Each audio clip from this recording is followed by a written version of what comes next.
Thank you very much, NCCA, for always supporting our endeavors. Thank you to the media. We need you to be able to tell our people in the Philippines and the world of the greatness of our Filipino artists. And of course, Ambassador Massimo Rosinio, thank you for always supporting us. NCCA Chairperson Rio Almario, a national treasure, a national artist. Thank you as new chair of the NCCA for continuing our efforts to participate in the Philippine Biennale. The DFA, represented today by Undersecretary Ingling Lacanlale. Thank you to DFA for always advising your posts to help us, to represent us. And of course, we are ever so grateful for the talent, the greatness, the skill, the cooperation, the courage of our selected curator for this year, Joselina Yeye Cruz of the Museum of Contemporary Art and Design of La Salle. Raise your hand, Yeye. She looks like a young girl, but she's...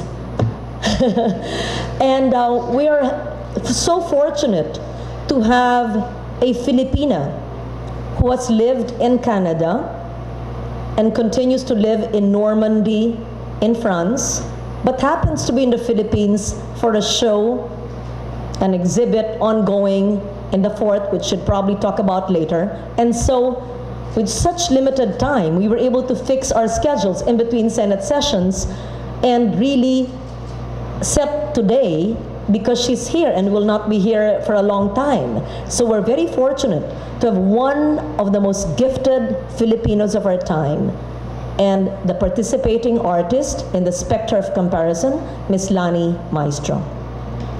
You'll have a chance to hear her later. In the meantime, you'll have to bear with me. It is with great pride and honor that I stand before you today to announce that the Philippines, yes, will be part of the Venice Biennale for the 3rd year in a row. I owe a part of it to the guidance and wisdom of Cora Alvina, whom I consulted more than 3 years ago when I wanted to bring the Philippines back to the Biennale. Remember, I was asking Cora. We thank the DOT, represented by Assistant Secretary Alegre, and I hope that you can bring as many media as possible. 2015 was our comeback participation after 51 years of absence. 2016 was the first time we had a pavilion for the Architecture Biennale. And this year, the Philippine Pavilion will be mounted in the Arsenale, one of the main exhibition spaces of the Venice Biennale. Allow me to narrate briefly the history of our participation in the world's oldest and most prestigious international contemporary art platform.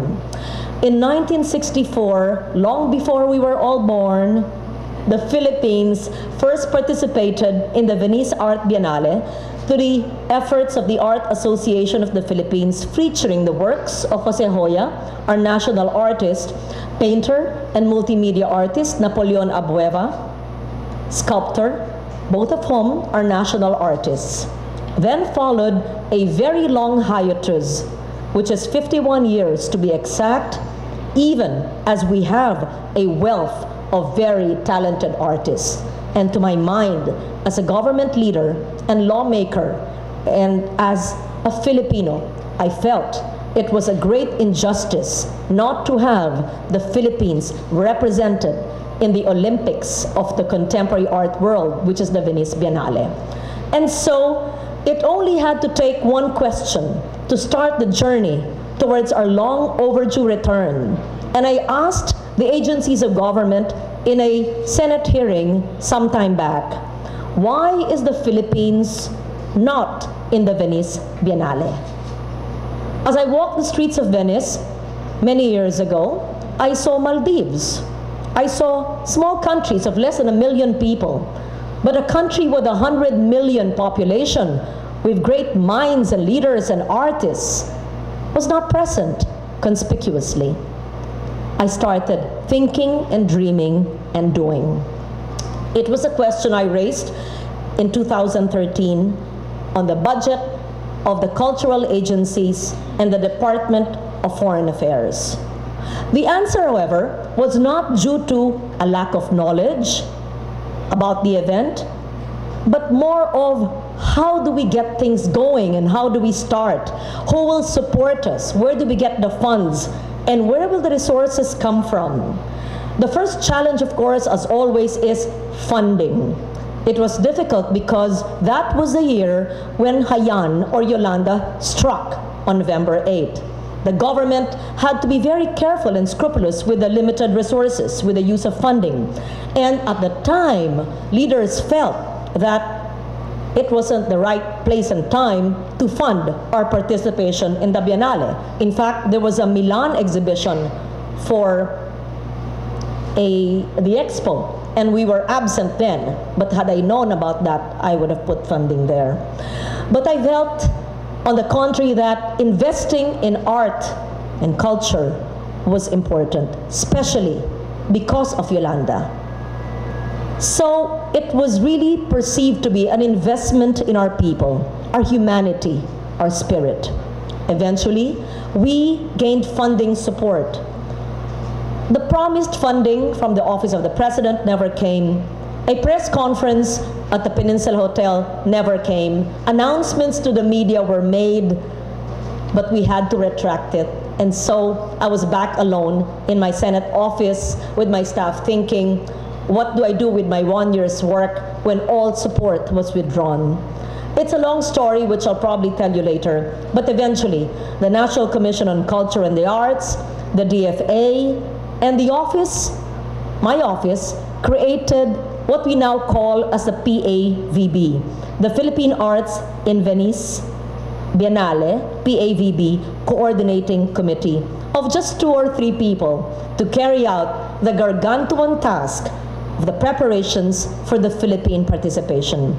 To cut a very, very long story short, we were able to mount the Philippine Pavilion in 2015 with the exhibit Tie a String Around the World, curated by Dr. Patrick Flores, and featuring the newly restored Genghis Khan film by the late national artists Manuel Conde and Carlos Botong Francisco, multi-channel video A Dash Tape by Manny Montelibano, and The Shoal by Jose Tense Ruiz, which incidentally came home to the Philippines in the UP Vargas Museum last November or December and just closed yesterday.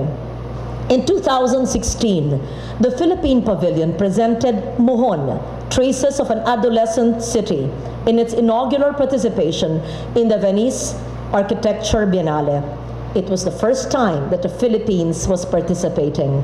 Curated by Leandro Locsin Jr., Sudarshan Cadato Jr., and Juan Paulo de la Cruz of the Leandro V. Locsin Partners. Again, both participations were not my selection or the NCCA's, but went through a rigorous process which was democratic, an open call.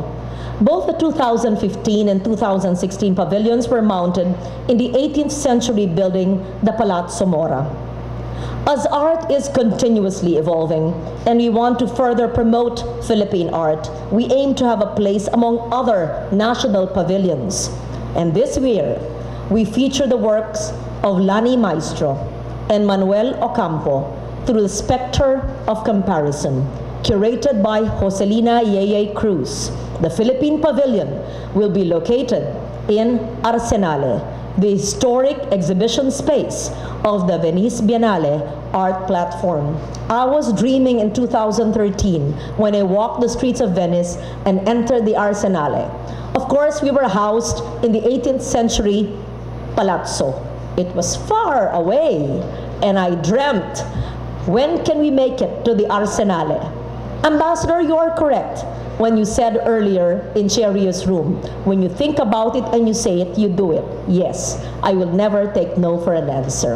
And so I found the resources to mount us in the Arsenale in a premier place. Truly, we are gradually improving our place, and we are able to better engage the world through our artists and Philippine art. But our greater vision is for the government to continuously support the development of Philippine arts and culture. We must no longer put arts and culture, as well as heritage preservation, on the hindquarters of our nation building, because in truth, we are ready to let the world hear our truths and our vision. Moreover, to enable art to flourish, we must look back on our past, our heritage. In our previous two pavilions, the curators both looked back on the history of world making in Taya string around the world and on our built heritage in Muhon, and juxtaposed the past with the present, giving us lessons and allowing us to rethink of how we want our future to become. In the spectre of comparison, we are once again brought back to the past through Dr. Jose Rizal. The exhibition looks at the two artists as emblematic of the experience of Rizal's spectre of comparisons. Through this exhibition, we hope to respond to the call of Christine Marcel, the curator of the 57th International Art Exhibition titled Viva Arte Viva, which she said, and I quote, is an exclamation, a passionate outcry for art and the state of the artist. The role, the voice, and the responsibility of the artist are more crucial than ever before within the framework of contemporary debates.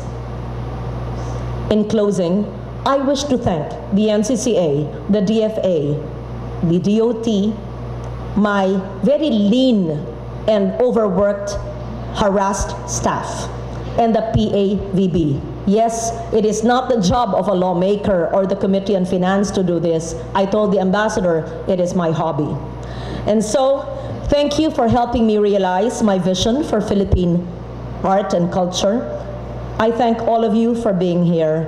I've always envisioned the Philippines to engage in the global art conversation. Filipinos are extremely talented. We have a rich history that has produced a very layered storyline for our country.